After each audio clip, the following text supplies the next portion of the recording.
మా వారు మొన్న రెస్టారెంట్కి వెళ్ళారంట. సో అక్కడ వెజిటబుల్ బిర్యానీ తిన్నారంట, బాగుంది. సరే అది ప్రిపేర్ చేసుకుందాము అని చెప్పి అనుకున్నారంట.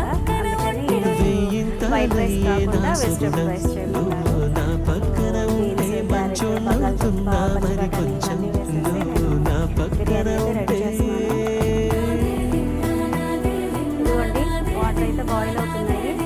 ఇప్పుడు ఇందులో నానబెట్టుకున్న రైస్ అయితే వేసేస్తాను. ఒకసారి సాల్ట్ చెక్ చేసుకుని సాల్ట్ సరిపోతే ఇందులో నేను నానబెట్టుకున్న రైస్ ఉన్నాయి కదా, సో ఇక్కడ చూడండి నానబెట్టుకున్న రైస్ ఇందులో అయితే నేను వేసేస్తాను. సో ఇప్పుడు స్టాండ్ అక్కడ పెట్టేసి రైస్ అయితే అందులో వేసేస్తాను. సో ఇప్పుడు ఇవి బాగా బాయిల్ అవుతున్నాయి కదా, ఒకసారి సాల్ట్ చెక్ చేసుకుంటాను.